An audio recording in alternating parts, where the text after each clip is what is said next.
Merci à tous d'être venus.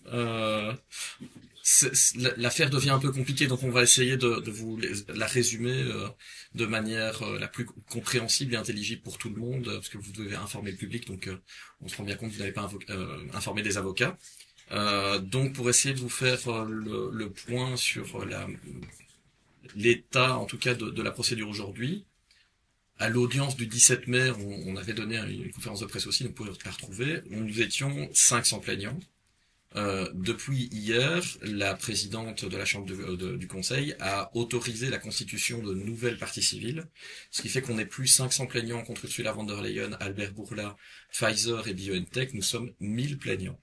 Alors, dans les 1000 plaignants, j'ai fait une liste, donc vous m'excusez si je la lis, parce que sinon après on me critique quand j'oublie un nom. Donc, nous avons 2 États membres, la Pologne et la Hongrie. Nous avons plusieurs ONG, donc il y a les Belges de Notre Bon Droit. Pour rappel, Notre Bon Droit, c'est l'ONG qui a fait condamner les autorités publiques pour l'utilisation de ce que les Français appellent le pass sanitaire et les Belges appellent le Covid Safety Kit, donc en jugeant que c'était illégitime et disproportionné. On a une ONG italienne qui s'appelle Génération Future. On a un collectif de navigants et d'hôtesses assez nombreux qui viennent parce qu'ils sont très inquiets de l'impact de ces différentes mesures et des injections sur la sécurité aérienne, parce qu'ils ont constaté beaucoup de choses très inquiétantes en vol. On a un député européen qui est celui qui, je ne sais pas si vous vous en souvenez, a participé à l'audition à la commission Covid, donc c'est le Parlement européen, a fait une commission d'enquête pour éclaircir les conditions d'acquisition de ces vaccins. Ils ont voulu auditionner Albert Bourla, donc le PDG de Pfizer, qui ne s'est pas présenté. Il a envoyé à sa place une dame qui s'appelle Janine Small, donc en représentation de Pfizer. Et Robert Ross est le député qui a fait avouer à Janine Small publiquement, et c'est bien le départ de notre affaire pénale, que les produits n'ont jamais été testés pour bloquer les contaminations d'un individu à l'autre. Ça veut dire ils n'ont jamais été testés pour être antipandémiques. Et en fait, ça a eu pour conséquence de nous révéler que des infractions pénales avaient été commises parce que les restrictions de liberté, donc ces passes, en fait, sont bien des mesures arbitraires qui ont violé les droits fondamentaux de la population. Et en fait, les autorités publiques comme la Commission qui avait connaissance des contrats ont violé nos droits de manière consciente depuis le début. Et ça, c'est révélé justement par cette audition devant le Parlement qui est, je vous le rappelle, filmée, donc elle n'est pas contestable aujourd'hui. Et donc ça, c'est bien ce député européen qui nous a amené à le savoir. Après, nous avons des partis politiques. Donc en Belgique, nous avons un parti germanophone, je pense qu'il y a quelqu'un qui s'appelle Vivant. En France, il y a le parti de Florian Philippot qui s'est constitué, donc ce sont les Patriotes. Après, il y a des parents comme Frédéric Nissi qui ont perdu leur enfant. Et je pense qu'après ça, on a encore des particuliers, donc j'espère que j'oublie personne. Parce que la liste commence à être longue, hein, donc voilà. Et donc pour vous donner un ordre de grandeur, la Chambre du Conseil a réservé pour nous la plus grande chambre d'audience, et nous avons rempli cette salle.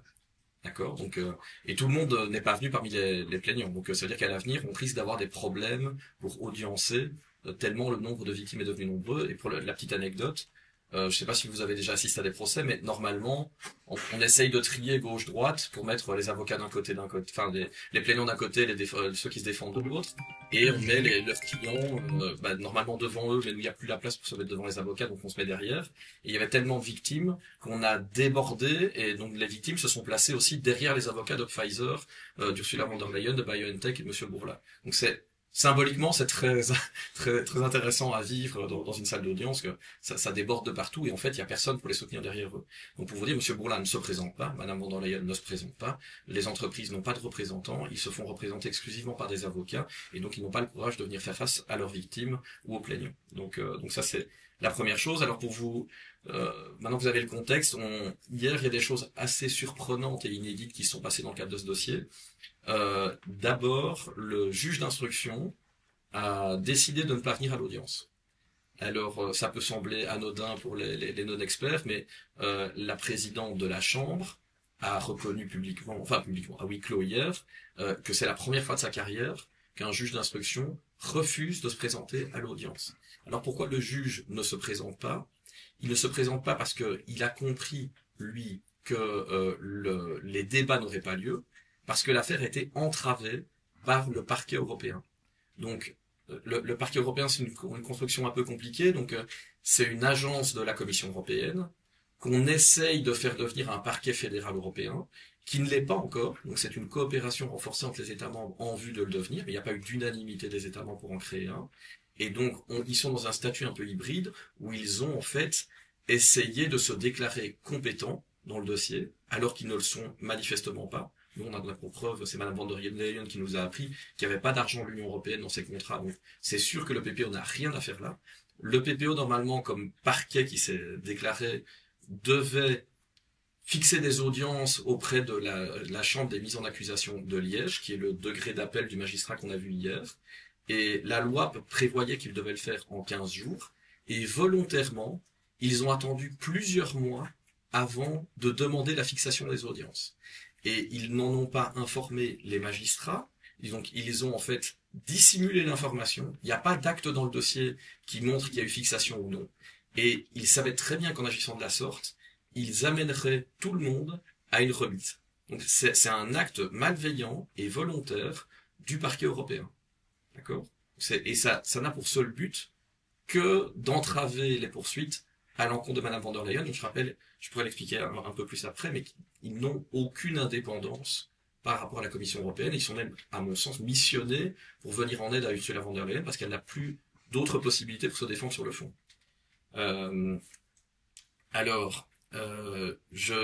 Vu que c'est un peu compliqué, on doit traiter de trois sujets normalement devant la Cour pour continuer. C'est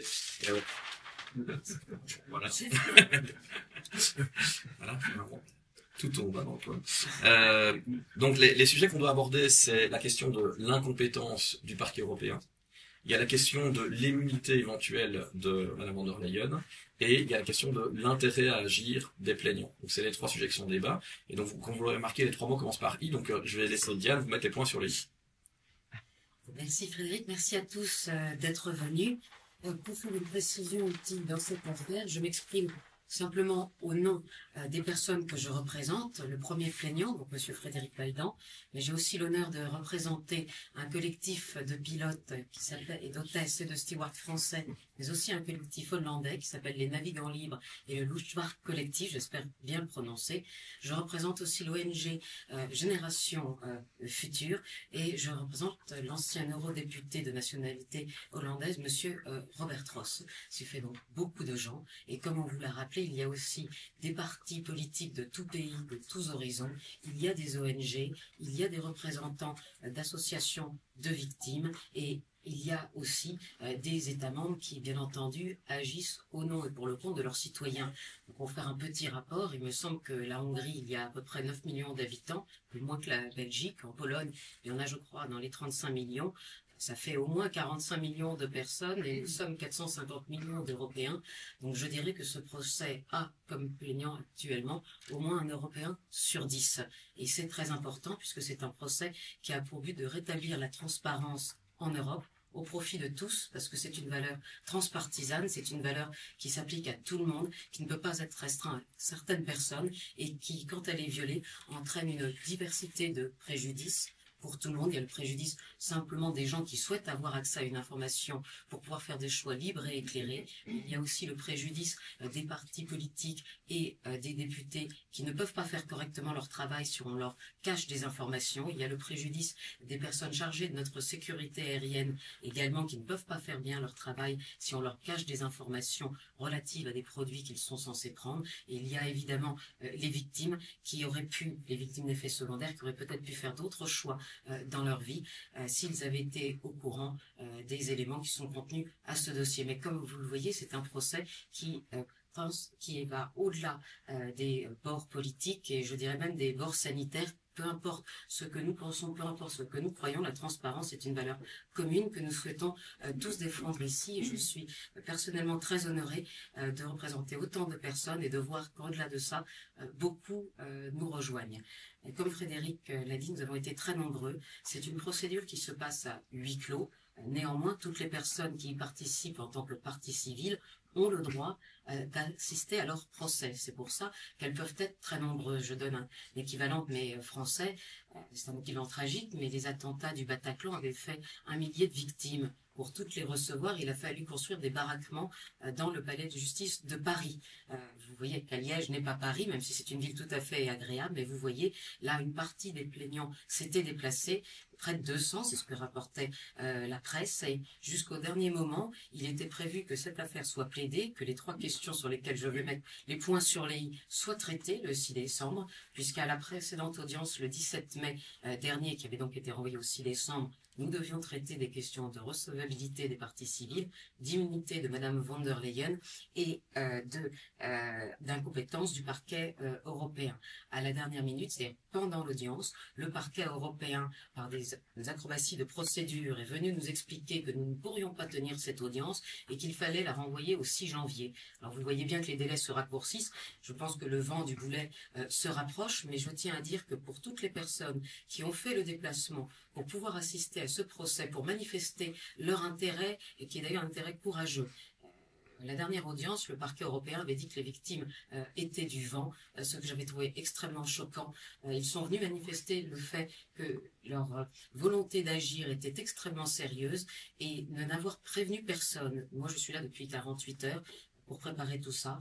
Tout le monde nous avait dit que nous plaiderions et n'avoir pas d'égard pour les personnes qui se sont déplacées, qui ont fait des frais, qui sont venus, je veux dire pour les Français de Bretagne, du sud de la France, je sais qu'il y a des gens qui sont venus de Hollande, annoncer ça en direct, tant au président qui dirige les débats, qu'aux personnes qui étaient présentes. Je trouve que c'est un dédain profond contre ces personnes et c'est aussi une volonté, à mon avis, de les décourager. Parce que vous avez vu, nous étions 1, nous sommes venus 500, nous sommes venus 1000 et je pense que toutes ces personnes ne doivent pas se décourager et je les remercie vraiment profondément d'avoir fait ce déplacement et j'espère qu'elles savent qu'il était extrêmement utile parce que ça a donc permis un renvoi à plus bref délai, si je puis dire, mais aussi un accès plus facile aux documents contenus dans ce dossier. Donc vraiment qu'elles ne se découragent pas, leur présence était d'une importance extrême pour nous. Et si je peux ajouter pour l'importance de cette audience, elle nous a quand même permis de réaccéder une nouvelle fois au dossier d'instruction. Et ça a permis de donner accès à toutes les victimes au dossier d'instruction, ce qui n'était pas le cas antérieurement. Et on a essayé de nous entraver le droit d'accéder au dossier de manière assez douteuse pour nous. Et nous avons aussi constaté que l'avocat de Madame von der Leyen semble avoir accédé à des documents du dossier auxquels nous n'avions pas accès d'une manière qui nous apparaît comme étant de l'ordre de la violation du secret de l'instruction. Donc on est quand même content que cette audience se soit tenue, ne serait-ce que pour nous donner une complète information sur le dossier d'instruction. Tout à fait. Et alors pour être plus concrète donc sur les questions de droit. Au départ, quand M. Baldan a porté plainte, le premier, une instruction s'est mise en œuvre, c'était en avril 2023, il n'y avait pas de difficulté et le juge d'instruction a mené son enquête. Arrivé au mois de mars 2024, après la constitution comme partie civile de la Pologne et de la Hongrie, nous avons eu la surprise de voir arriver dans ce dossier ce parquet européen qui a fait une demande surprenante, c'est de voir juger toutes les parties civiles sans intérêt à agir, donc demander l'équivalent devant la Chambre du Conseil d'un non-lieu, de faire tout arrêter. Ce parquet européen a été créé en 2021. C'est une agence de l'Union européenne, à mon sens, qui n'est en charge que de la protection du budget de l'Union européenne. Elle n'est pas en charge de la protection de l'intérêt général des citoyens belges ou de l'intérêt général des citoyens européens. Elle s'occupe d'une seule chose, des questions de budget de l'Union européenne. Et ce parquet européen, prétendant avoir lui-même ouvert une enquête depuis octobre 2022, est venu s'insinuer dans la nôtre pour faire arrêter cette procédure belge, mais en parallèle, sa directrice, la chef du parquet européen, Madame Kövesi, qui est d'origine roumaine, pour retrouver Madame Laura Kövesi, eh bien, a affirmé au Parlement européen publiquement à 2 reprises, en avril 2024 et encore le 1er octobre 2024, ça peut se retrouver, que dans cette affaire, elle n'avait fait aucun acte d'enquête et qu'elle n'avait trouvé aucun suspect. Alors, c'est quand même difficile à croire, je vois que ça fait sourire, mais ça fait sourire jaune malgré tout, toutes les parties civiles, puisqu'à partir du moment où Madame von der Leyen est accusée de destruction de documents publics, puisqu'il s'agit des SMS qu'elle a échangés avec Monsieur Albert Bourla, et ce n'est pas contesté qu'il y ait eu cet échange de SMS dans le cadre de la négociation d'un contrat qui est un marché public, par définition un marché public, c'est public, les éléments de négociation le sont aussi, et nous expliquer que lorsque ces messages disparaissent, on ne trouve pas de suspect, c'est quelque chose de particulièrement déloyal. Par ailleurs, quand une enquête avance, quand je parle de déloyauté, la réalité c'est que les textes prévoient quand les enquêtes sont importantes, à minima une coopération entre l'Union européenne et la justice, les États nationaux qui pourraient être saisis des affaires, puisqu'il peut y avoir des intérêts concurrents. On peut quand même imaginer que l'Union européenne puisse avoir un intérêt dans cette affaire, mais ça n'exclut pas pour autant, et bien au contraire, l'intérêt de tous les autres qui est a priori plus important. Mais une coopération aurait pu avoir lieu, or ce n'est pas du tout le cas, c'est une action déloyale visant à entraver et arrêter une enquête qui a avancé. Si elle n'avait pas avancé autant, il n'y aurait pas autant de parties civiles. Et comme l'a souligné Frédéric, il est arrivé quelque chose d'extrêmement étonnant, en tout cas je me suis fait confirmer par mes confrères belges, mais aussi par la présidente elle-même, l'absence du juge d'instruction. Le juge d'instruction, il est censé venir faire un rapport dans cette affaire à l'audience. Or, ce qui lui est arrivé, c'est qu'à partir du 19 juillet 2024, lui-même a été extrêmement entravé dans la poursuite de son enquête, et c'est au moment de la redésignation de Madame Ursula von der Leyen comme présidente de la Commission européenne, et à partir de ce moment-là, le juge d'instruction a déclaré que Madame pourrait bénéficier d'une immunité. Or, même dans cette hypothèse-là, il convient de faire les actes nécessaires pour lever cette immunité, ce que le parquet européen, lui, n'a jamais fait. Donc 2 ans d'enquête, nous expliquer qu'il n'y a pas de suspect, qu'on lève l'immunité de personne, qu'on ne lance même pas la procédure, et vouloir arrêter les enquêtes des autres qui, elles, avancent, c'est un acte absolument anormal, c'est un acte d'entrave, et c'est un acte qui vise à protéger, selon nous, Madame von der Leyen. Et vous pouvez le retrouver dans des questions parlementaires, c'est-à-dire que normalement le PPO a un accord de coopération avec la Commission européenne. S'ils enquêtent sur un membre de la Commission, ils doivent le notifier officiellement à la Commission. On voit par des questions parlementaires que ça n'a pas été le cas. Et donc la reconduction de Madame von der Leyen, qui est illégale, elle a notamment été possible grâce à la protection de l'EPPO, qui n'a pas signifié officiellement à la Commission européenne qu'elle avait un suspect. Donc vous comprenez l'importance de ce mensonge en contrôle parlementaire. Je vous rappelle que le PPO, on leur a mis un contrôle par le Parlement européen parce qu'ils ont la possibilité de faire des abus de pouvoir. Madame Laura Kövesi, qui est la procureure en chef de ce parquet en formation, qui est roumaine, elle a fait l'objet d'un contrôle judiciaire en Roumanie où on l'accusait de corruption, de faux témoignages et d'abus de pouvoir. Nous, à tout le moins, nous voyons ici, nous avons des preuves matérielles qu'elle effectue de faux témoignages et qu'elle effectue bien des abus de pouvoir. Et la façon dont elle est sortie de son contrôle judiciaire en Roumanie, c'est en devenant le procureur en chef de l'EPPO. Et donc, on ne s'étendra pas sur le fait que quand Diane et moi, nous avons essayé d'accéder au dossier de détenu par le PPO, à Bruxelles, on nous a envoyé la police pour nous arrêter. Donc, je ne sais pas si vous imaginez que Diane essaye d'exercer ses droits comme avocat. Moi, comme plaignant, je veux voir respecter mon droit à la justice et l'exercer. Nous voulons accéder à un dossier dans le cadre d'une audience qui est fixée à leur demande. Et quand on est arrivé, ils nous ont envoyé la police pour nous arrêter. Alors, à l'époque, heureusement, le policier qui est venu était quand même sain d'esprit. Il a constaté que c'était les membres du personnel qui étaient aux ordres de l'EPPO, qui, eux, commettaient une voie de fait. Nous avons décidé de réitérer. Nous sommes allés à l'EPPO à Luxembourg, parce que son siège est à Luxembourg. Ils nous ont très gentiment envoyé 8 agents de sécurité. Vous voyez comme elle est menaçante, hein, donc voilà. Et nous n'avons jamais pu accéder à ce dossier. Donc, vous voyez bien que c'est des pratiques qui sont pas celles de la justice. C'est vraiment des pratiques quasiment mafieuses de la part du parquet européen. Et justement, j'allais dire qu'en réalité, moi j'ai le sentiment qu'on a pris en otage ici la justice belge, mais au sens propre et au sens figuré, puisque moi on m'envoie la police, je n'ai pas de procureur belge, le procureur du roi ne se manifeste pas, il a été phagocyté par le parquet européen, et même le juge d'instruction, lui, ne vient pas. C'est quand même très curieux, mais la motivation du juge d'instruction pour ne pas venir, c'est d'expliquer, de sous-entendre en tout cas, qu'il était entravé dans son enquête par des pratiques anormales du parquet européen. Donc c'est quelque chose d'extrêmement grave, et vous vous souviendrez peut-être aussi qu'après l'audience du 17 mai dernier, le parquet européen avait fait un communiqué de presse dans cette affaire, non pas pour dire quelles étaient les avancées de son enquête, ce qu'on aurait tous voulu, et normalement il doit informer le public, mais pour dire simplement que toutes les difficultés de procédure étaient de la faute de la Belgique qui n'aurait pas mis son droit en conformité pour permettre l'action du parquet européen. Alors, j'ai le souvenir des députés belges parti vivant qui m'avait dit grosse pression sur la petite Belgique, mais c'est exactement cela.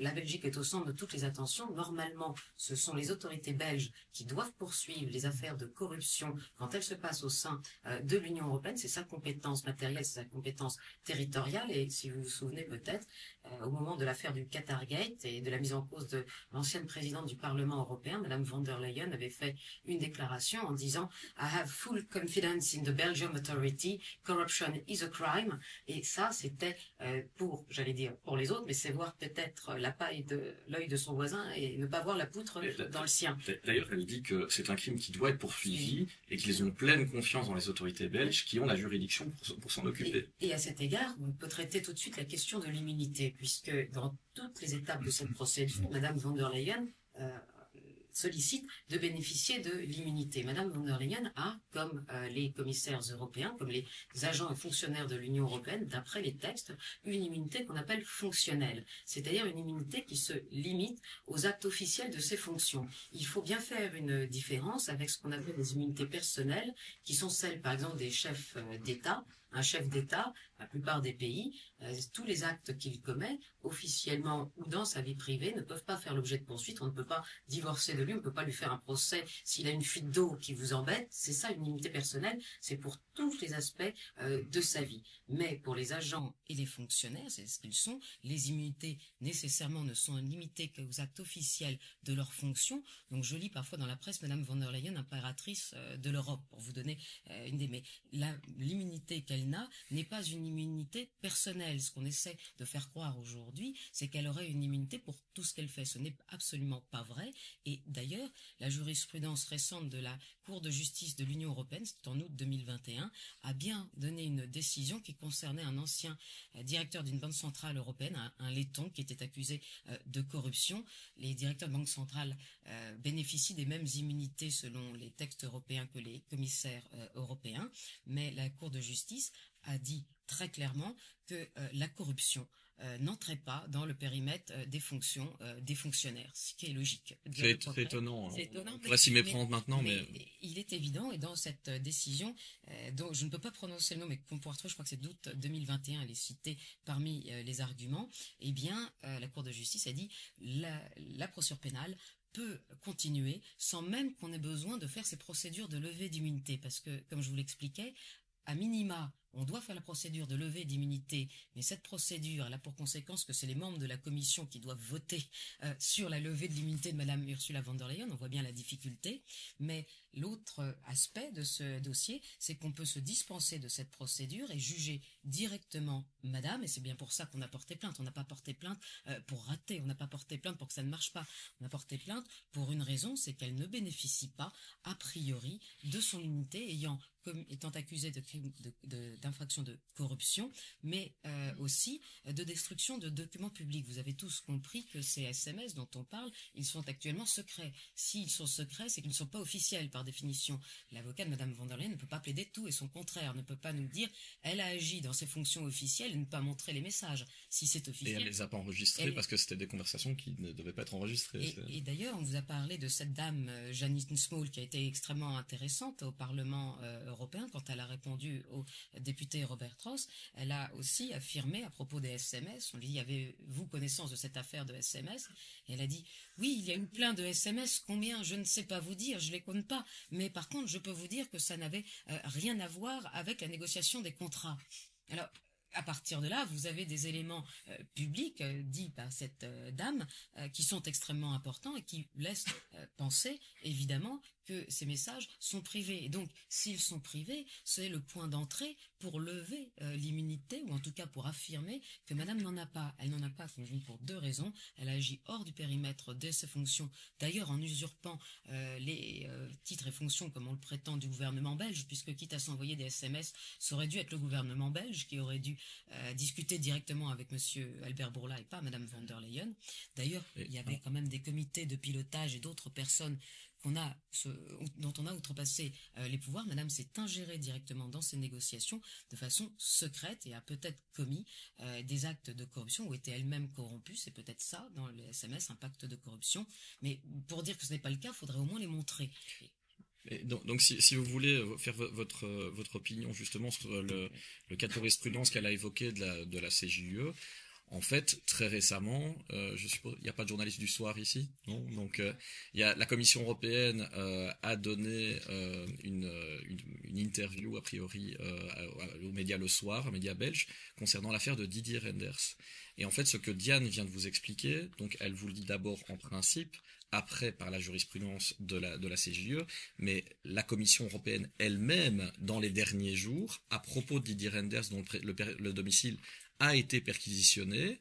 En fait, on a clarifié le fait qu'il avait une immunité qui était fonctionnelle, et donc elle ne touche que les actes qu'il pose en titre et fonction officielle, et il faut aussi qu'il agisse dans l'intérêt de l'Union européenne. Et donc, c'est pas seulement nous qui le prétendons, c'est une position commune entre nous, la CJUE et la commission de Madame von der Leyen. Et donc, c'est assez difficile aujourd'hui de venir nous contester le fait qu'elle n'est qu'une simple immunité fonctionnelle, donc qui ne s'applique pas au cas de figure, et qu'elle n'est pas, en fait, contrairement à ce qu'ils prétendent, une espèce d'immunité personnelle. Donc, voilà. Je précise pour ceux qui ne sont pas belges et qui nous écoutent que Didier Reynders est l'ancien commissaire à la justice de la première commission von der Leyen et qui, je ne sais pas à quoi d'autre il a pu participer, mais c'était un membre éminent de la commission de Madame von der Leyen. D'ailleurs, j'ose dire qu'aucun de ses membres n'a survécu au premier mandat de Madame von der Leyen. La commission est composée de façon totalement différente aujourd'hui. Je suis assez étonné de la différence de traitement qu'il y a aujourd'hui entre Didier Reynders et Ursula von der Leyen. Tout à fait. Alors, je vous dirais aussi qu'il y a un autre acte qui n'est pas anodin, c'est que Madame von der Leyen, vous ne savez peut-être pas, mais je pense qu'à l'époque, c'est l'AFP qui l'avait rendu massivement public. Elle a tenu à avoir un appartement à l'intérieur du bâtiment du Berlaymont. Et donc ça veut dire que si elle se domicilie, et on pense que c'est bien le cas, dans cet appartement, la police ne sait plus le perquisitionner, parce qu'il faudrait qu'elle traverse la Commission européenne pour atteindre son logement. Et donc là, je pense bien que Madame, elle avait une intention de commettre des infractions, et qu'elle a volontairement protégé son domicile en créant un appartement qui n'existait pas à l'intérieur du bâtiment de la Commission européenne. Donc c'est bien une volonté d'échapper à la justice. Je vous rappelle que juste avant ça, elle avait connu son problème de SMS Gate en Allemagne, et donc nous avons bien quelqu'un qui a un mode opératoire répétitif, donc il convient vraiment de la mettre hors d'état de nuire, et qu'elle a bien l'intention d'échapper à la justice, et elle met en œuvre différents procédés pour y arriver. Sur l'autre point qui est extrêmement important dans cette procédure, c'est la question de la contestation de la recevabilité des parties civiles, donc de la contestation de leur intérêt à agir. En premier lieu, quand même, parce qu'on prête un peu à sourire, en droit belge, il faut savoir qu'au stade de l'instruction, les parties civiles n'ont qu'une seule chose à démontrer, c'est un intérêt au moins apparent, et il n'y a même pas besoin de fixer le montant de son préjudice. Et ça ressort de manuels de procédure pénale belge que je me suis procuré, qui sont rédigés par l'avocat de Madame von der Leyen, qui est professeur de droit.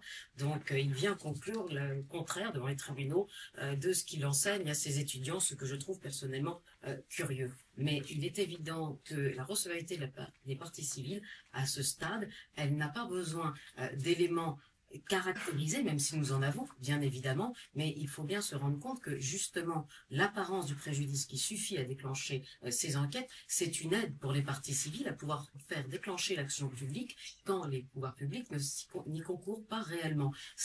Les victimes sont un poids important pour pouvoir déclencher les enquêtes, et c'est pour ça que leur admissibilité est large. Mais plus concrètement, faisons peut-être une digression, mais qui est importante, parce que la recevabilité des constitutions de partie civile est également contestée fermement par M. Bourla, par les sociétés Pfizer et BioNTech. Vous ne le savez pas, mais aux États-Unis, depuis l'année 2005, il y a une loi qui s'appelle le PrEP Act, qui est une loi passée par le Congrès, qui rend irresponsable ou qui empêche en tout cas toute poursuite contre les fabricants de vaccins quand leurs produits sont mis sur le marché dans le cadre d'urgence pandémique. Alors pas nécessairement celle de l'OMS, celle peut être déclarée simplement aux États-Unis, ça les concerne eux. Mais c'est une loi qu'on dit peut-être trop protectrice, enfin qui est très critiquée, mais qui est sans précédent et qui fait que aucun Américain ne peut attaquer Pfizer en dommages et intérêts pour avoir reçu ces produits. Alors pourquoi une telle loi existe aux États-Unis? À mon sens, du fait des puissances des lobbies et de l'argent, parce que ça n'a pas de raison juridique. Et nous, en Europe, nous avons normalement le régime de la responsabilité des produits défectueux. Or, ces contrats, actuellement, que se passe-t-il? Ils empêchent toute action des parties civiles contre Pfizer, puisqu'on se retrouve dans une situation où ce sont les États qui, de fait de ces contrats, sont tenus d'indemniser les gens en lieu et place des laboratoires pharmaceutiques. Donc, à l'évidence, nous considérons que ces clauses sont anormales et qu'elles reflètent peut-être un pacte de corruption, puisqu'il s'est agi finalement d'imposer à toute l'Europe, par le biais d'un contrat, la loi américaine qui est en contradiction avec nos droits fondamentaux. J'ai le premier qui est d'ailleurs le droit à la transparence, puisque ces contrats sont secrets, mais nous avons un mécanisme qui empêche de conclure des clauses de confidentialité au détriment des Européens. Il y a également une atteinte au droit effectif à un recours devant les tribunaux, puisque les gens ne peuvent plus être victimes de Pfizer, et il y a un problème d'atteinte à la réglementation des produits défectueux. Donc ce que ne veut pas Pfizer, et qui à mon avis est le premier chef intéressé à empêcher les parties civiles de se constituer, c'est qu'on puisse trouver une brèche dans ce contrat. Et ça, c'est extrêmement important. Mais comme je le disais, les parties civiles n'ont besoin que d'un intérêt apparent. Mais là, quand on réfléchit, il est déjà constitué et bien plus qu'apparent cet intérêt. S'agissant de M. Frédéric Baildan, qui a été le premier, il agit sur le fondement de la transparence. Il faut quand même rappeler que la transparence, c'est un droit pour chacun. La Constitution belge dit chacun a le droit de demander des documents. Elle dit pas tout le monde a le droit, c'est chacun. Et chacun, c'est aussi tout le monde, mais vous pouvez le faire ou ne pas le faire. Il ne dit même pas justifiant d'un intérêt, parce qu'en fait, l'exercice du droit fondamental est automatiquement légitime. Donc c'est assez rigolo. On ne démontre pas qu'on a le droit à la transparence. On l'a. Il est inaliénable, garanti par la Constitution. Et donc si on le viole, c'est déjà ce qu'on avait exposé à la CJUE, il y a une présomption automatique de préjudice. Au moins morale, ne serait-ce qu'un euro. Ça, c'est une évidence, mais une parenthèse à propos de ces contrats qui ont été demandés à cœurs et à cris par tout le monde dans toute l'Europe, que ça soit par des députés européens au niveau européen, que ça soit par des députés nationaux dans leur propre pays, que ça soit par des associations de lutte pour la transparence. Ça n'a jamais été donné, ces contrats, sauf d'un point de vue civil, par un juge en Afrique du Sud.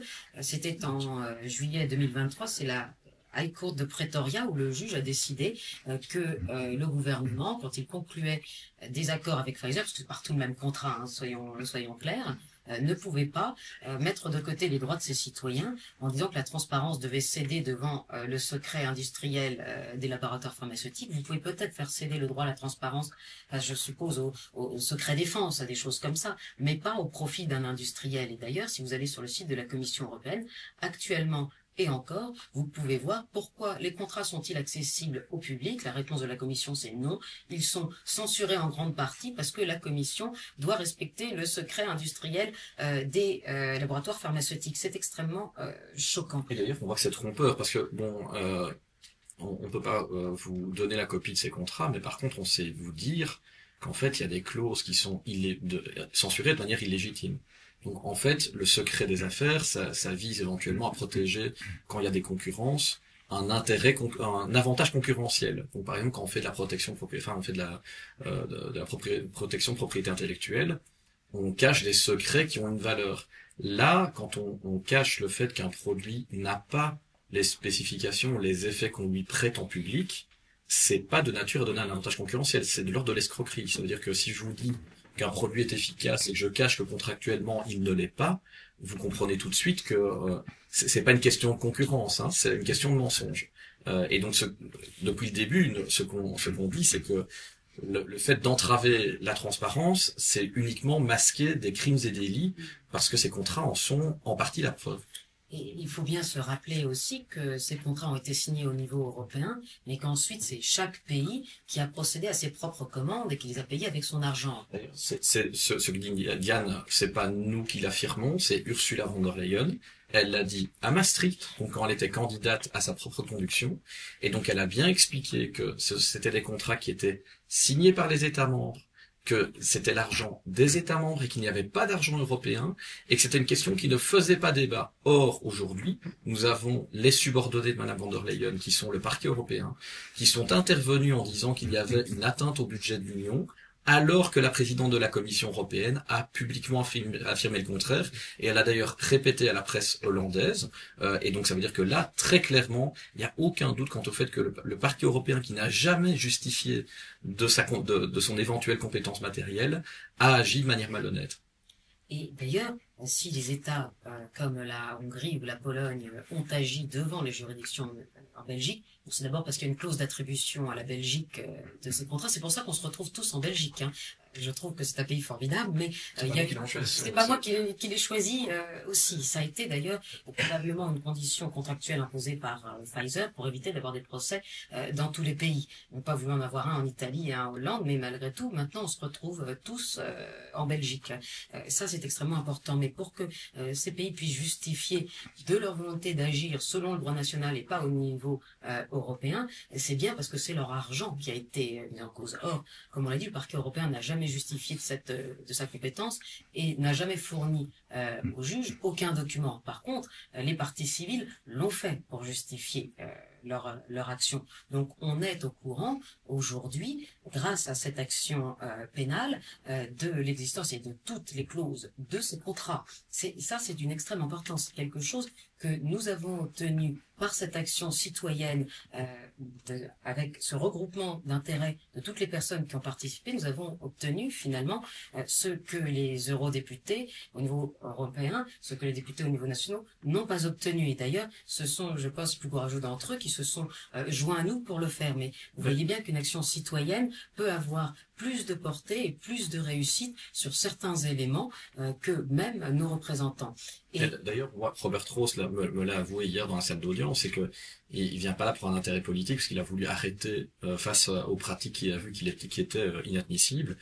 Et donc on vient pour défendre l'état de droit, défendre la démocratie et défendre les droits fondamentaux. Et c'est ça l'objet du procès, en fait. On fait le procès de la démocratie. C'est est-ce que on va accepter que Ursula von der Leyen ait détruit nos droits fondamentaux, voilà, on le prend comme un acquis, et en fait on devrait presque retirer la charte des droits fondamentaux de l'Union européenne des traités, voilà, ou est-ce qu'on va décider que le fait de violer ces textes et de les détruire, c'est de l'ordre de l'infraction comme le prévoit la loi, et alors à ce moment-là, on punit les personnes qui ont enfreint la loi. Et deux choses que je voudrais rajouter sur cette question de contrat. À partir du moment où les États les ont signés, ces contrats qui datent de novembre 2020, de février 2021 et d'avril 2021, les États qui les ont signés connaissaient les clauses et ils ont donné un message au public contraire à la clause qu'ils ont signée. Et c'est ça qui est un scandale véritable. Si ces contrats avaient été accessibles à tout le monde, comme on l'a dit dès le départ, les gens auraient pu peut-être faire le même choix pour leur santé. Dans le fond, chacun est libre et ce n'est pas le but de cette action. Le but de cette action, c'est justement que chacun puisse avoir un consentement libre et éclairé, que la transparence soit rétablie. Mais on aurait comme démontré initialement l'illégalité manifeste des dispositifs digitaux comme le pass. Donc les DPI, donc Digital Public Infrastructure, donc les outils qui servent numériques de contrôle de population. En fait, si on avait respecté notre droit à la transparence, depuis le début, on aurait pu démontrer que ces dispositifs sont parfaitement illégaux et qu'ils n'ont comme seul objet que le contrôle social des populations. Donc en fait, c'est l'instauration par Madame von der Leyen du crédit social chinois dans l'Union européenne. Et comme je le disais tout à l'heure, la façon dont le PPO s'y est pris de façon très déloyale pour faire reporter cette audience à la dernière minute et que c'était pour décourager les parties civiles, il faut bien comprendre que les parties civiles qui se joignent au dossier, eh bien, elles y ont accès. Et ça, c'est aussi extrêmement important. Parce que peu importe comment se termine cette affaire, aujourd'hui, il y a des documents auxquels personne n'avait accès ces 3 dernières années et que cette action pénale permet d'avoir. Et ça permet aussi d'imaginer beaucoup d'autres actions derrière. Et c'est pour ça que tous les citoyens qui y se joignent, ils sont aussi intéressés. C'est pour ça qu'on essaie d'entraver leur action. Mais sur l'intérêt, comme vous l'avez vu et ce qu'on dit, il n'y a absolument aucune raison de considérer que les parties civiles qui agissent n'auraient pas d'intérêt à cette transparence. C'est faux. Chacun a vécu peut-être des conséquences différentes sur la violation de la transparence, mais ce droit fondamental, il nous appartient à tous. Et la transparence, je dis, c'est le contraire du secret, c'est le contraire de l'arbitraire. Et ça, c'est quelque chose que nous devons faire. La base de la démocratie, c'est de pouvoir contrôler l'action publique. Et quand on vous explique que Madame von der Leyen fait expliquer qu'elle n'enregistre pas les messages parce qu'elle ne les considère pas importants. Il faut voir, je dis ça à l'attention de tous les journalistes, que c'est un empêchement pour les journalistes de savoir comment est prise la décision publique. Aujourd'hui, on voit très bien qu'il y a plein de scandales de Twitter Files, SMS Files. J'ai l'impression que tout le monde dirige ces pays par SMS en 140 caractères. Si les journalistes n'y ont plus accès, eh bien, plus aucun d'entre nous ne pourront faire la transparence et la lumière. Et ça, c'est extrêmement grave. On enlève tout un pan de contrôle de l'action publique à l'accès des journalistes. Et ça, c'est très choquant. Et il faut bien voir qu'un document administratif, il est administratif par nature en fonction de la personne qui le reçoit et qui l'envoie. Ce n'est pas son contenu. On ne peut pas venir dire, comme le fait Madame von der Leyen par le biais de son avocat, je décide que c'est pas important parce que par nature, un SMS n'est pas important. Et c'est très vicieux, je dirais, comme position. C'est pas je les ai détruits ou je les ai pas détruits, c'est je les enregistre pas parce que j'ai pas besoin de le faire. Mais en le faisant, elle détruit, j'ai toute la transparence, elle détruit aussi la liberté d'information et la liberté de la presse. Et je pense que justement, c'est une des raisons pour lesquelles cette affaire, la presse doit s'en emparer de tous bords qu'elle soit. Et je suis contente que vous soyez déjà nombreux. Mais c'est extrêmement important en matière de liberté de la presse et d'information. Et donc pour vous faire le point de conclusion, puis on vous laissera poser des questions. Aujourd'hui, on a une audience programmée, donc, nous parce qu'on était déjà demandeurs en fait au niveau de la contestation d'une ordonnance du juge, donc le 6 janvier. Donc le 6 janvier, à la chambre des mises en accusation de la Cour d'appel de Liège, donc c'est toujours la juridiction pénale, il y aura en fait ce qu'ils appellent un contrôle de l'instruction. Donc vu qu'on a énormément de problèmes de légalité induits par le PPO, ils vont devoir trancher définitivement toute une série de questions. Vu que c'est le degré d'appel de notre juge de la chambre du conseil, c'est normal qu'elle ait dit moi je vais pas juger avant mon autorité de tutelle, parce que si je contredis ce qu'elle va statuer plus tard, ça n'a aucun sens. Donc elle a préféré, c'était plus sage, remettre à une date qu'elle ne veut pas fixer pour le moment parce qu'on est trop nombreux, ça mobilise beaucoup de forces de police, ça mobilise beaucoup de moyens de la justice de nous audiencer, et donc on aura d'abord cette audience le 6 janvier, et puis normalement ils doivent, même s'ils ont remis sine die, refixer une nouvelle date pour audiencer devant la chambre du conseil. Donc ça c'est on en est en matière de calendrier. Peut-être plus simplement quand même, je dois se dire qu'ils se sont renvoyés la balle d'une chambre à une autre. On était devant la chambre du conseil qui avait commencé le 17 mai, nous renvoyé le 6 décembre, et finalement ce que fait la chambre du conseil, c'est qu'elle va attendre une décision qui va avoir lieu ensuite d'une audience qui aura lieu le 6 janvier devant la chambre des mises en accusation, et c'est finalement cette chambre qui se saisit de tous les problèmes, de toutes les difficultés, donc l'incompétence, l'immunité et l'irrecevabilité. Nous sommes donc tous invités à plaider le 6 janvier, donc cette fois le renvoi n'est que d'un mois, comme je dis, ça se rapproche, c'est le bout d'un marathon, je pense, et donc si la Chambre des conseils dit qu'elle s'inédit, ça ne veut pas dire qu'elle ne fera rien, évidemment, ça veut dire qu'elle va attendre la décision de cette Chambre des mises en accusation qui a fixé donc son audience le 6 janvier prochain.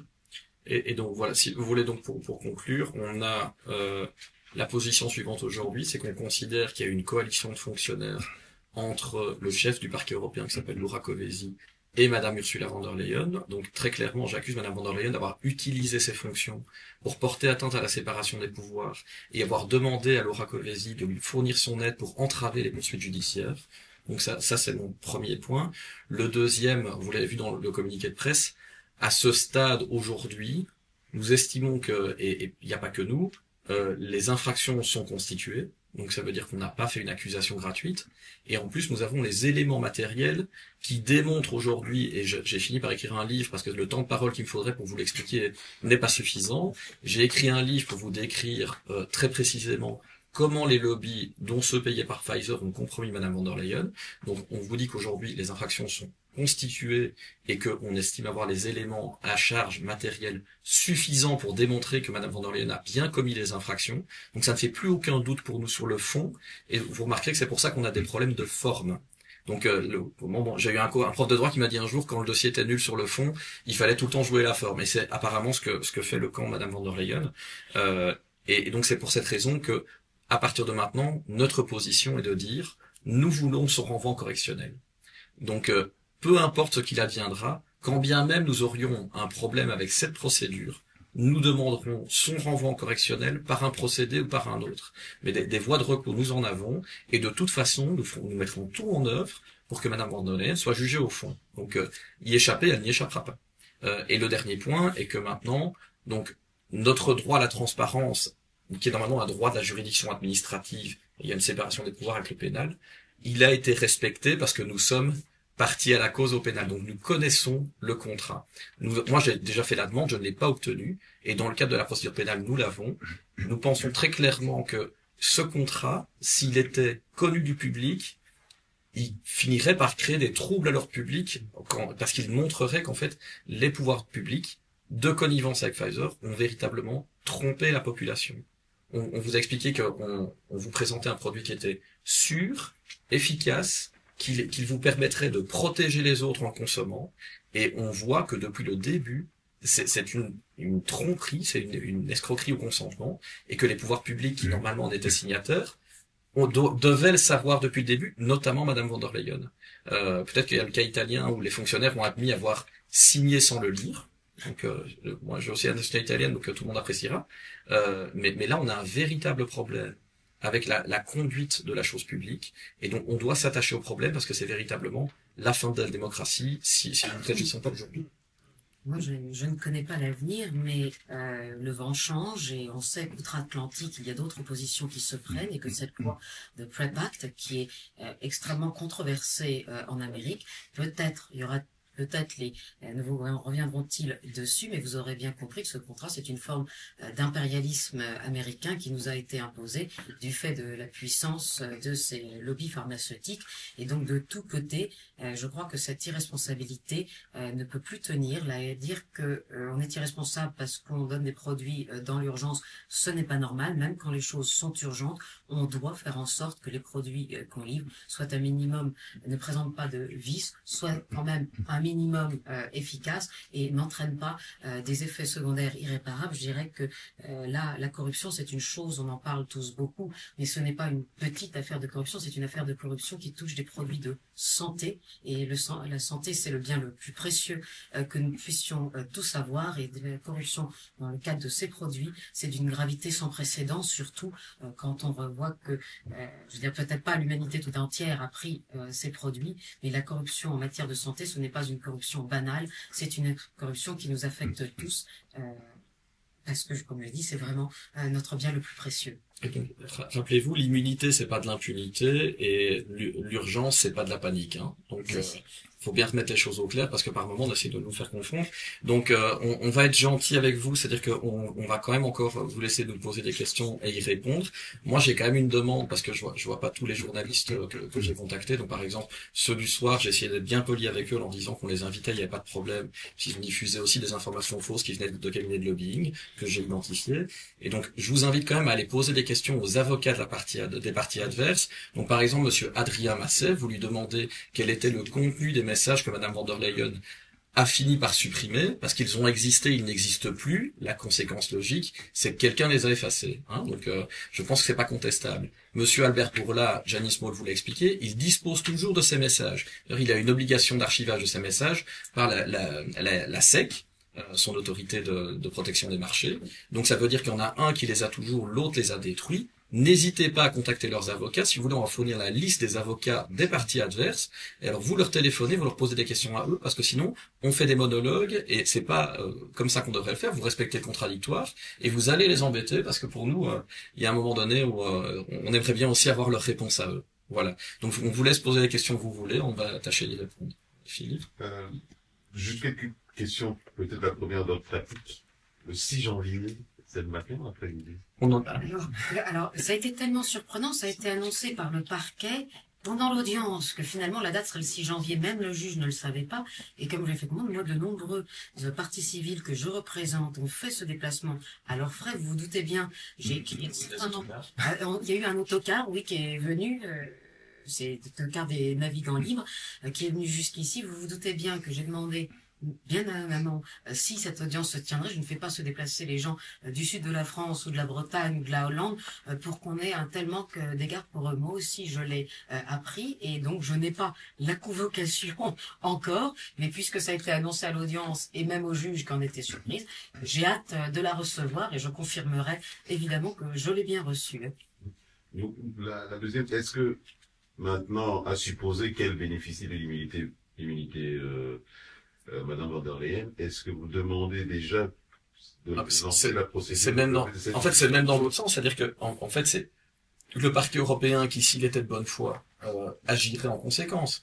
En fait, vu que les infractions sont là, il n'y a plus personne qui les conteste. Ben, en fait, si il décide qu'il n'y a pas d'immunité, on la poursuit directement. Soit il y a une immunité, on demande la levée d'immunité, on la poursuit. Mais Monsieur Bourla, BioNTech et Pfizer, ils sont pas présidents de la commission, il n'y a pas de question sur leur immunité. Vous vous rappelez, parce que moi je suis de la région, donc je vais vous le faire. Alain Matteau, ça lui est arrivé, il a été protégé par une immunité. Qu'est-ce qu'on a fait? On a poursuivi les co-auteurs des infractions, et on a fini plus tard, quand on a condamné les autres, par lever quand même son immunité. Et donc Madame von der Leyen, c'est pareil. Ça veut dire que s'ils considèrent qu'elle a une immunité, ce qui nous apparaît pas du tout vrai sur le plan juridique, tant mieux pour eux, voilà, qu'ils demandent à la lever. Moi, je vous rappelle que Laura Kövesi, vous retrouverez l'interview sur Arte, a dit que s'il fallait lever une immunité, il le ferait, et vu qu'elle trouve pas de suspect dans une affaire qui porte le nom de Madame von der Leyen, je peux pas l'aider, voilà. Mais très clairement, s'ils veulent lever l'immunité, la possibilité juridique est là. S'ils considèrent qu'il n'y en a pas, ils la poursuivent tout de suite. Pour nous, c'est tout à fait égal. Voilà. Et d'ailleurs, je vous confirme que ça s'appelle Vive le Ursula Gates, mais est vraiment en cause Albert Bourla, Pfizer et BioNTech, parce que c'est là aussi que se trouve l'autre partie de l'infraction. Donc vraiment, il ne faut pas les oublier. Les procédures peuvent éventuellement même être disjointes, mais eux, il n'y a aucune raison juridique qu'ils puissent bénéficier d'une immunité par procuration de Madame von der Leyen. Ça n'existerait pas. Donc votre action, vous les dirigez contre les deux, pas uniquement. Alors, c'est devenu le cas. En fait, c'est devenu le cas parce qu'un juge d'instruction, il est saisi ce qu'on appelle in rem, il est saisi des faits. Donc après, si c'est à lui de mettre les personnes en cause en fonction des faits qu'il voit. Donc aujourd'hui, de l'autre côté de la barre, je n'ai pas que Madame von der Leyen, j'ai Pfizer, BioNTech et Albert Bourla. Ça fait 18 avocats avec nous, et donc, si vous voulez, moi quand je me suis constitué partie civile, le juge nous a posé cette question de pourquoi Ursula von der Leyen. Moi, je lui ai expliqué, Albert Bourla, c'est un industriel, il veut gagner de l'argent, c'est son problème. Mais Madame von der Leyen, elle a une responsabilité vis-à-vis de moi en tant que fonctionnaire. Donc voilà, elle doit remplir une mission de service public. Et donc à partir du moment où moi, comme contribuable, elle se met à faire le contraire de sa mission, elle a des comptes à me rendre à titre personnel au même titre que tout le monde. Mais c'est bien un préjudice qu'on a individuellement, c'est juste qu'on l'a tous. Et ça ne fait pas disparaître notre préjudice individuel. Et donc c'est juste que s'il y a un corrompu, il y a un corrupteur, mais ça, c'est pas mon travail d'aller le chercher, c'est le travail de l'autorité judiciaire. Et donc, si elle va chercher Monsieur Bourla, en plus de Madame von der Leyen, elle fait son travail. Moi, j'ai une question, vous avez parlé d'impunité, d'irrecevabilité et de l'incompétence. Et vous parlez de Madame Kövesi, donc quelque part il y a une forme d'interférence de l'EPPO. Est-ce que vous allez porter plainte contre elle aussi, parce que à un moment ou à un autre le PPO est venu interférer dans la transparence et la bonne exécution de la justice? C'est une question que vous pouvez vous poser, voilà, de savoir si on a ou non déposé une plainte. Concernant Madame van der Putten, ça serait un peu compliqué, mais pour le reste, je vous laisse réfléchir à la question. Madame van der Putten, elle est protégée en droit belge, donc il n'y a que le procureur général qui peut la poursuivre. C'est pas le cas de Madame Kövesi, et donc voilà, vous pouvez imaginer si on l'aime au point de s'intéresser à elle. Oui. Denis Ducrovienne, agence de presse TAS. Je voudrais poser une question. Je crois que la plupart des réponses sont déjà dans votre livre, mais maintenant, je voudrais savoir, est-ce qu'on connaît bien quelle est la procédure de levée d'immunité de Madame von der Leyen? Qui doit lever cette immunité? En droit, je vais vous répondre. Il y a deux chemins. Il y a où on considère qu'elle n'en a pas du tout et on a le droit de la poursuivre directement sans qu'il y ait la procédure de levée d'immunité. C'est ce qui a été fait dans cette jurisprudence contre le directeur de la banque, de la BCE, Letton. Et d'ailleurs, il est même écrit que le dossier, une fois qu'il a été constitué, il peut même continuer de servir et pas contre ce monsieur. Donc, ou on y va directement, ou sinon, on considère à minima qu'il faut lancer cette procédure levée d'immunité. Et là, très spécifiquement, la levée d'immunité, c'est ou les autorités belges, le procureur général belge qui la demande, ou Madame Kövesi, en admettant qu'elle soit compétente, mais elle ne l'est pas, mais si on lui laisse le dossier, ça sera à elle de le faire. Et il faut saisir la Commission européenne, qui ensuite doit voter. Et alors, ce que je ne sais pas, c'est si Madame Ursula von der Leyen participe au vote. Ça, je n'ai pas vu. Mais il faut quand même bien voir. Mais elle peut révoquer quand même tous les membres de sa commission. Hein. C'est tout à fait inédit. Il peut y avoir des cas où ça sera un commissaire qui serait visé, je sais pas, le commissaire à la justice. La justice, pris par hasard. Mais là, on est dans la situation où c'est la présidente qui est visée, et comme vous l'avez vu, elle vient d'être désignée, et les nouveaux membres de sa commission n'ont été désignés qu'avec l'approbation des États, mais aussi son approbation à elle. Donc, je pense qu'on n'a pas besoin de faire un dessin pour comprendre qu'il vaut mieux prendre un chemin le plus direct entre A et B. Il faut prendre la ligne droite, si je puis dire.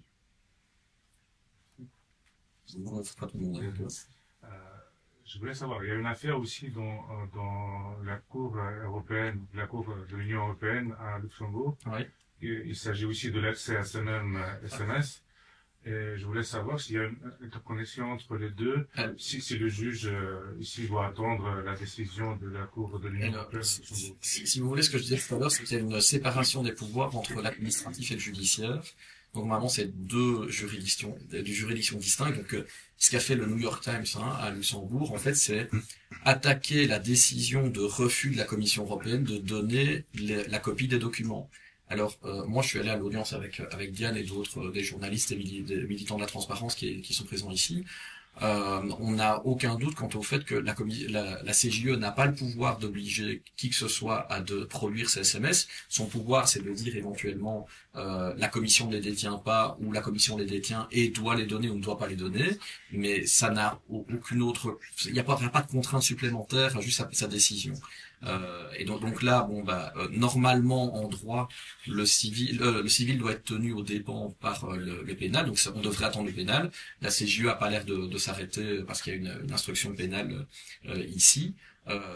Mais donc voilà. Donc quoi qu'il arrive, nous théoriquement on pourrait les faire produire. La commission, quand elle vous dit je ne les détiens pas, le cabinet de Madame van der Leyen ne les détient pas, c'est pas nécessairement un mensonge. C'est juste la preuve que Madame van der Leyen a contourné le système d'enregistrement des actes administratifs de la Commission européenne. Donc, elle a utilisé un canal non officiel pour communiquer. Donc, elle n'a pas agi en ses qualités officielles, sinon on aurait enregistré les actes administratifs. Et donc, quand la Commission dit « je les donne pas aux Times parce que je les ai pas », c'est peut-être la vérité. C'est la question qu'il faut se poser maintenant, c'est pourquoi la Commission n'en dispose pas. Ça, c'est la vraie réponse qu'il faudra atteindre. Je souhaiterais préciser d'abord qu'à l'issue de cette audience à Luxembourg, les juges n'ont pas annoncé de date de délibéré. Donc ça c'est pas, c'est étonnant. Il faut savoir aussi que le New York Times, qui est un journal, donc a agi de façon par les voies administratives. À la suite de la publication, c'est eux qui ont révélé le poteau rose en avril 2021. Ils ont fait cet article en expliquant que M. Bourla s'était confié en disant qu'il avait communiqué avec beaucoup de chefs d'État, avec le pape et surtout avec Mme van der Leyen, avec laquelle il avait développé un lien profond. C'est ce qui est écrit. Ensuite de ça, le New York Times va demander les textos à la Commission européenne. On peut s'interroger de savoir pourquoi le New York Times ne demande pas aux États-Unis, puisque leur siège social est là, contre Monsieur Bourla ou contre Pfizer, qui eux n'ont pas d'immunité. C'est une question intéressante. Pour vous dire, nous, on a quand même eu l'expérience de la CJE, donc nous avons demandé, pour que Madame van der Leyen ne puisse pas interférer du fait de ses fonctions avec l'enquête judiciaire, on avait demandé sa suspension. Nous avions identifié des conflits d'intérêts majeurs entre des magistrats de la CJE et la Commission européenne. Mon avocate qui est là a déposé des documents au greffe à ce propos. Le magistrat a fait retirer les documents qu'on a déposés au greffe, d'accord, pour ne pas les évaluer dans le cadre du dossier. Et ils ont bien une possibilité à la CJE qu'ils semblent ne pas vouloir utiliser jusqu'à présent, c'est de dire Madame van der Leyen, elle viole le code de conduite des commissaires européens, elle a perdu l'apparence d'honnêteté, elle doit être suspendue. Alors c'est pas du tout anodin, et ce serait pas une première, parce que par le passé, la commission de Jacques Santer a déjà été intégralement censurée. Alors à l'époque, ce code n'existait pas, et c'est la conséquence de l'incident de la commission Santer, mais il serait pas étonnant de voir toute la Commission européenne sauter, vu le niveau de scandale qui est atteint aujourd'hui. Et j'ai juste des doutes quant au fait que les parlementaires, nous étions présents le 17 juillet à Strasbourg, je peux comme vous dire que le Parlement européen a agi dans l'illégalité en connaissance de cause. Donc le matin, pendant les débats, les députés européens ont attiré l'attention du Parlement européen sur l'existence de cette plainte pénale. Elle s'opposait à la candidature de Mme van der Leyen par nature. Je vous rappelle qu'elle est poursuivie par des États membres. Comment peut-elle représenter l'intérêt de l'Union? C'est une bonne question. Moi, je peux même pas comprendre qu'on ait pu la proposer comme candidate. Et donc le Parlement européen, il n'était pas ignorant de cette situation. Il a choisi de violer les traités. Je voudrais faire juste une dernière précision quand même sur le New York Times, au-delà du fait qu'on ne connaît pas la date d'audience. Il est quand même résulté de cette affaire qui avait commencé en janvier 2023. Tout d'un coup, ils se mettent à l'audiencer 15 jours avant notre affaire à Liège. Bon, il y a des coïncidences de calendrier. Mais pendant cette audience, il y a eu deux éléments qui sont intéressants. C'est que les représentants légaux de la Commission ont quand même précisé que Madame von der Leyen avait changé de téléphone en 2022 sans faire un transfert des messages. On l'a appris. Pour bien rapporter ses propos, d'abord, il ne dit pas qu'ils existent, il ne dit pas qu'ils n'existent pas, l'avocat de la Commission. Alors, il dit que eux ne les ont pas, les autres non plus, qu'ils savent pas sur quel téléphone ils ont effectué les recherches, qu'ils savent pas dans quelle application ils ont cherché. Donc, c'est quand même de l'ordre de la farce, hein. Mais on a une certitude, c'est qu'ils ont existé. Donc. Et il y a eu 2 magistrats sur 15, parce que c'était en grande chambre, il me semble, au moins le magistrat hongrois, on fait la réflexion de dire, mais vous dites que c'est pas pénal, mais bon, les questions se posent. Donc, tout converge et l'action du New York Times peut paraître étonnante, en tout cas, peut amener des éléments de preuve aussi de notre côté, puisque nous utilisons cette procédure pour expliquer qu'il n'y a pas d'autre sentiment logique que de penser qu'elle les a détruits. Et la destruction des documents publics, c'est une infraction en droit belge. Oui, puisque il aurait été de l'intérêt des citoyens, des journalistes et des parlementaires européens d'avoir accès au contrat de Pfizer, non censuré, est-ce que l'affaire en justice que vous portez a changé le statut des contrats? Est-ce qu'ils sont accessibles maintenant publiquement? En fait, si vous voulez, c'est dès le départ, ils sont publics par nature. Donc, en fait, on a inventé une censure de ces contrats qui n'a pas lieu d'être. Donc, on a inventé une violation du droit fondamental, ou la destruction, si vous voulez, du droit fondamental à la transparence. On y oppose des motifs d'exception qui sont illégitimes, disproportionnés, et qui ne sont pas strictement nécessaires. Si dans ce contrat, il est marqué que le produit, en fait, est mal connu, qu'il n'est pas efficace et qu'il bloque pas les transmissions, comme je dis, c'est pas un motif d'exception à la transparence. Ce qui se passe, c'est que le député qui a des droits encore supérieurs aux nôtres, parce qu'il doit exercer une action parlementaire de contrôle de l'action de la commission, d'accord? La commission lui a l'a empêché d'obtenir ces contrats, et il a fallu que Robert Rose, qui est député, qui voulait les avoir, vienne déposer plainte au pénal pour obtenir enfin le contrat qu'on lui a refusé en tant que parlementaire au Parlement européen. Je sais pas si vous imaginez l'absurdité. C'est-à-dire que le parlementaire, il doit devenir plaignant comme nous pour juste accéder aux documents qui lui auraient permis de faire son travail de parlementaire. Donc il a été entravé. Mais concrètement, un dossier d'instruction, il reste secret. Il y a énormément d'éléments, on ne peut pas vous raconter, mais il est accessible à ceux qui font l'effort d'être partie civile. C'est ça la réalité. Et les documents publics, c'est pas parce qu'on les joint dans le dossier d'instruction qu'ils sont secrets. Donc il y a des distinctions à faire. Hein, donc, Est-ce que vous pouvez un peu repréciser pourquoi vous avez choisi la Belgique? Bon, ça, je le dis tout simplement parce qu'à partir du moment où ce n'est pas le parquet européen qui est compétent, le lieu de l'infraction, c'est le lieu de la conclusion du contrat. On peut supposer que les documents, les SMS ont été détruits hors de nous, c'était peut-être ailleurs, à bord d'un avion qui est d'ailleurs, je n'en sais rien, mais la compétence pour juger des affaires de corruption au sein des institutions européennes, c'est la Belgique et ça l'a toujours été. Déjà, c'est la juridiction établie par les contrats. Donc, c'est pas nous qui avons voulu, c'est eux qui l'ont voulu.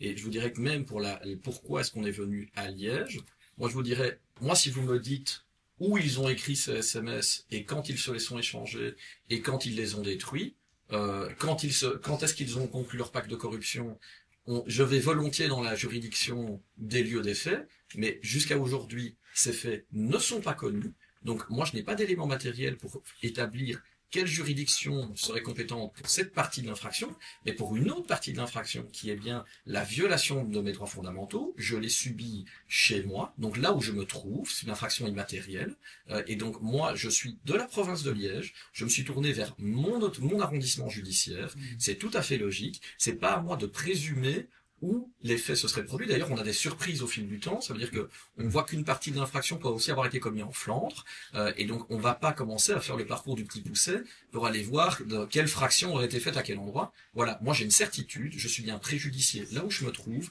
je dépose plainte là où je me trouve.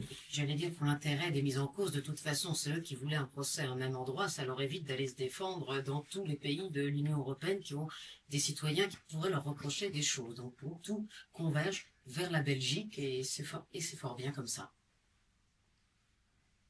Puis donc quelqu'un d'autre question?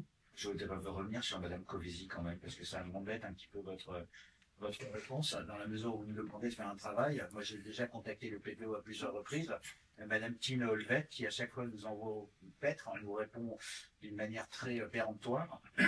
J'avais déjà posé la question, est-ce que Madame Covesi faisait l'objet d'enquête? Il me semble quand même que là, il y a quand même une entrave, puisque je crois me rappeler que lors de la dernière conférence, vous aviez parlé que vous n'avez pas pu accéder au dossier, que le PPO n'avait pas de dossier. Donc en plus, on ne respecte pas vos droits de la défense. Alors, à titre personnel, je l'avais déjà dit que j'avais porté plainte pénalement pour cette infraction qui est une atteinte au droit de l'avocat d'exercer son ministère. C'est un droit garanti par la Constitution. J'avais déposé une plainte aussi au niveau de l'ONU, au commissariat sur l'indépendance des avocats et des magistrats, qui a reçu ma plainte, qui aurait dû la traiter dans un délai de 4 mois. On a accusé réception, mais elle n'est toujours pas traitée, ça fait un peu plus de 6 mois. Et moi, je suis prête à vous confirmer que comme la plainte que j'avais déposée a finalement été classée sans suite, ce que je ne comprends pas, puisque c'est le policier qui s'était présenté sur place, qui constatant que je ne commettais évidemment aucun trouble à l'ordre public et que je ne commettais aucune infraction, c'est lui qui m'a invité à me plaindre et à porter plainte. Donc j'ai trouvé que c'était tout à fait anormal qu'elle ait été classée, et donc j'ai aussi mon nom propre et avec Monsieur Baldan porté une plainte contre Madame Covesi pour coalition de fonctionnaires, parce que j'estime qu'en sa qualité de fonctionnaire européen, elle commet un acte arbitraire, attentatoire aux droits et libertés garantis par la Constitution, puis le droit à l'avocat, en nous empêchant d'avoir accès à un dossier qu'elle cache et qui a peut-être des éléments déterminants. Et puis par ailleurs, c'est aussi une question d'honneur pour un avocat. Je n'apprécie pas qu'on m'envoie la police et qu'on m'accuse de troubler l'ordre public. Frédéric a fait peut-être sourire en disant que j'étais pas très menaçante, mais vous le constatez tous, et ce n'est pas normal d'avoir un comportement comme celui-là. J'ai dû me poser les questions. Le PPO, il y a des bureaux dans chaque pays en Europe. Je me suis rendu pour d'autres dossiers dans les bureaux de l'EPPO français, dans les bureaux de l'EPPO en Italie. Évidemment, j'ai d'ailleurs été bien reçu et poliment par les magistrats.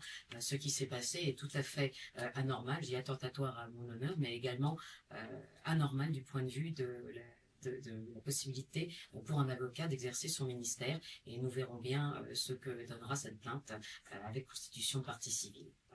Je peux quand même vous préciser, quand on nous envoyait la police ou quand on est allé à Luxembourg, toutes les personnes que nous avons croisées de l'EPPO ont refusé de s'identifier et ont refusé de montrer la face identifiée. On pouvait les identifier de leur badge, donc ils ont caché leur badge. Moi, je m'interroge même quant au fait qu'ils ont bien agi en qualité officielle, parce que si, comme un policier, je lui demande sa carte de légitimation, il me montre qu'il est policier. S'il refuse de me la montrer, j'appelle la police en disant que j'ai quelqu'un avec un uniforme de police qui prétend être policier, mais j'arrive pas à le démontrer. Et donc ici, on a bien des fonctionnaires de l'EPPO qui, normalement, dans un cadre normal, devraient nous dire voilà, je suis le greffier ou je suis l'assistant ou peu importe, mais il se présente, il donne son nom. Là, on a même un document qui est signé pour réception. Le fonctionnaire a refusé de donner son nom et son prénom quand il a signé en disant qu'il voulait protéger sa vie privée. Je sais pas si vous imaginez le niveau de délire. Ça veut dire, c'est comme un officier de police qui voudrait vous entendre sans vous dire qui il est. Il y a un moment où on fait face à des comportements qui sont assez hallucinants. Parce que, juste une dernière question là-dessus, parce que j'ai écrit donc à cette dame le 28 novembre, pardon, et je lui ai posé la question, et on m'a pas répondu. Donc en fait, ils sont pas transparents, le PPO non plus.